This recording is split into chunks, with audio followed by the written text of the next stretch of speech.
So we tend to think that we have to find our purpose in order to feel good. It's actually the good feeling brings our purpose to life. So the emphasis needs to be on feeling good.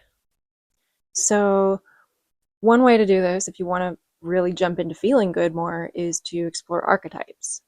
Archetypes can help you change the story that you're in. If you're in an unhappy story and you want to see it change, you can use them sort of to reprogram things. Let's take two unhappy men. Say they're both living alone, isolated, but say one of them is running the story that he's a hermit, a wise hermit, and the other one is running a story that he's a lonely old man. So you can see how just by pivoting the archetype, it can change so much. I mean, a wise hermit is amazing. He's like, could be a genius who's studying and has all these goals and he's brilliant. And that's so different than a lonely old man. So this is just a little bit of the power archetypes have. Also, you might be living out an invisible script passed down by your family. So this could have been passed down for lineages, generations. So archetypes are like a key and they help us break free from that. If you want to kind of reinvent your life or really make new meaning out of your life, and maybe you don't want to live the same story. A lot of times we get stuck in the shadows of our family, and archetypes are a way to accelerate that freedom if you want that freedom from that.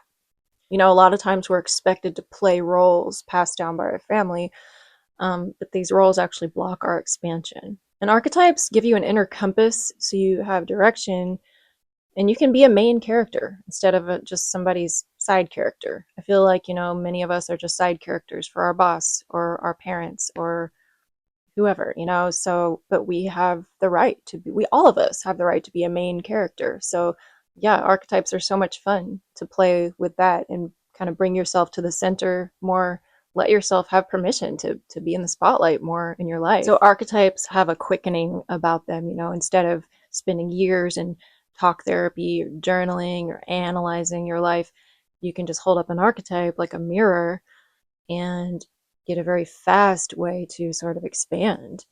You can see your pattern very quickly. Maybe it's a pattern you're stuck in. Maybe you see a new pattern that you desire. So let's decode what archetype you are. So here's 3 ways you can do this. The first one is to look at your family lineage. It could be the mother line or the father line, and just look at what roles they play or they played. I know in my family, it's a lot of teachers and artists. And you might find that you resist the roles, or you might find that one of the roles might be a calling. You might fit right into it. For me, I resist the teacher role, and so many women in my family are teachers, and it just doesn't feel good to me. I don't want to stand up in front of a group of people and teach kids or adults, but I love the one-on-one. And so that teaching does come out in the one-on-one with me, unintentionally.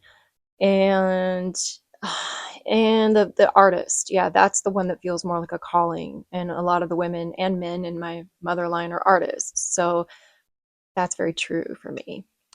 Next is look at culture and myth. Look at movies and music and like what icons are you drawn to in the culture? I know for me, um, I grew up in the 90s, and so the whole supermodel thing was really big in the fashion industry. It's not now, but like at that time, I was so called. I felt like being a model was just such like an exciting. I loved all the fashion and the going to the modeling schools and walking and meeting other girls who were into that. And it was short lived, but then later another one was, I think also from the 90s, was like this dark feminine musician archetype, like Fiona Apple and PJ Harvey. And that was another one for a while. So, yeah. And for you, it might be like something different, like athletes in the media or heroes that we see in action movies. So just get clarity on it and it'll change throughout your life. And I still keep part of the model in the fashionista with me because I love colorful, pretty. I like pretty clothes and stuff.